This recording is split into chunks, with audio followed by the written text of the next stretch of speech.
Number one, a leader needs unwavering courage. And I don't know if I totally agree with the unwavering part of this or not, because sometimes our courage does waver a little. Bend but not break. Courage mounts up, and then sometimes we have the doubts that creep in, and we reach a little deeper to find that courage that overcomes our doubts and our fears. So I would probably debate a little bit with Napoleon on this unwavering courage, because sometimes courage does waver. But as long as it stays, as long as in the end there it is to serve you, the courage to do what you didn't think you could do, the courage to step into territory that might be a little unfamiliar, the courage to talk to somebody you don't know, the courage to attempt conducting a meeting, the courage to give your first testimonial, the courage to solve problems you couldn't solve before, that kind of courage. The courage to stand up when it's sort of dark in your corner, the courage to do it when it isn't going your way seemingly, the courage to try to have a good day in the midst of a bad day, that kind of courage. Wavering a little at times, yes, because we all have doubts that attack us, we all have small fears that creep in. That is the nature of life. But that's what faith is all about. That's what courage is all about. To serve us when our doubts will not serve us well. Faith to overcome fear, and courage to overcome our doubts.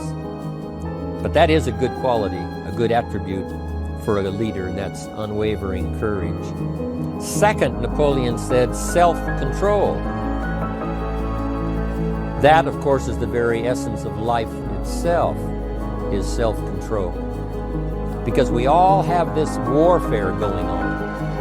It's going on in the world, the warfare between liberty and tyranny. In our own body, the warfare between health and illness. The struggle is on. The struggle between light and darkness. The struggle between good and evil. I call it opposites in conflict. Justice we become familiar with, even when we're small. When certain things that happened or were done to us that something told us that wasn't right. Someone did us wrong. We have that sense of right and wrong, and it starts very early. Then we have to have that sense of utilizing what's right and what's wrong so that we develop this sense of justice, this sense of being fair, this sense of being on the positive side, on the right side. To minimize a person's mistakes, they need to have this sense of justice. We have to have justice when we're building an organization. What's fair, what is a good balance. The marketing system that Mark put together has to be fair for everyone. If you have a customer and you take care of that customer, someone else cannot come along and take that customer. The same is true with the distributor. Certain rules and regulations so that all of us have a chance to fit within this framework of fairness, justice, and what's right. Otherwise, enterprise cannot work. Otherwise, we have what we call, in a political sense, anarchy, where there is no justice. When might is the order of the day, power is the order of the day, not the law, not the rule, not what's right, but power. And we would all dismiss that. It's been a catastrophe in the last 6,000 years. The governments that resorted to power instead of democracy, that resorted to intimidation instead of freedom. And we all know the terrible toll that takes.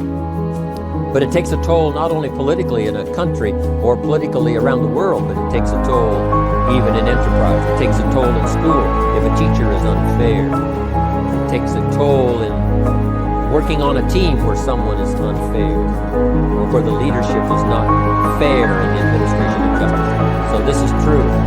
A keen sense of justice and what's fair and what's right. Part of this we have to learn as we go.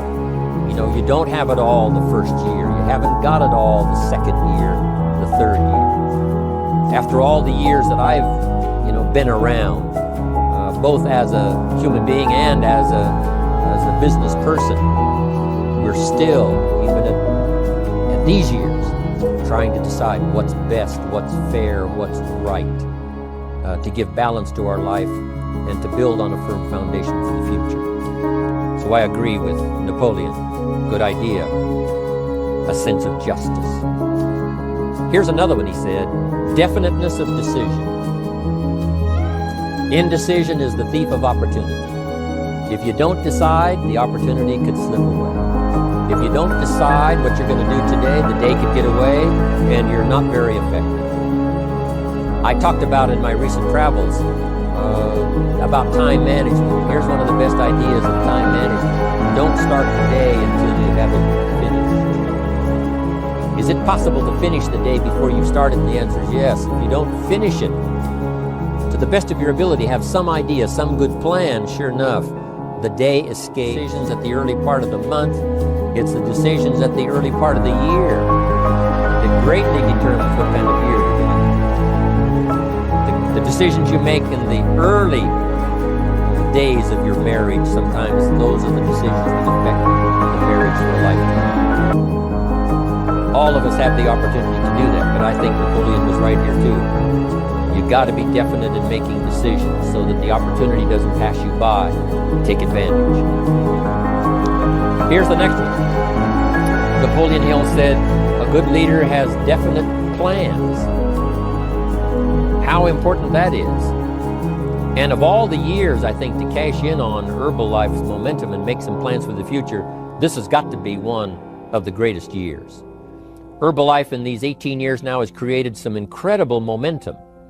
Not only in opening up the countries, but momentum in the refinement of our marketing, momentum in developing new products, momentum in developing our support system. The key is now for you to make plans to ride on that momentum. Herbalife is like the tide that comes in, and the rising tide lifts all the ships, if they're in the water. If your ship and your boat is not in the water, even though the tide comes in that would lift all the ships, if yours is not in the water, then it doesn't benefit you. So here's what you should do. Have the same intensity to make your plans for the future as Mark Hughes has. As the President's team, Chairman's Club especially, make the plans for the Herbalife Company future, you've got to now make your plans. Don't let this momentum pass you by. Don't let this momentum go uncashed in on. Don't let it be like a lost cause for you. And maybe you've, because of the lack of plans, have lost a month or two, or you've lost a week or two, or maybe you've lost a year, and you were 10% effective instead of 100%. Now's the time to change all that and start making some plans. Your Herbalife plans, they're vitally important. You might as well cash in on the Herbalife plans for world expansion, the Herbalife plans for expansion within your country, the Herbalife plans for the expansion of the business, the incentives. Cash in on that, capture that, and say, I've got to have some plans that match Herbalife. Not necessarily match Herbalife in numbers, but that can match Herbalife in momentum, that can match Herbalife in cashing in on the opportunity. Your plans for Herbalife expansion.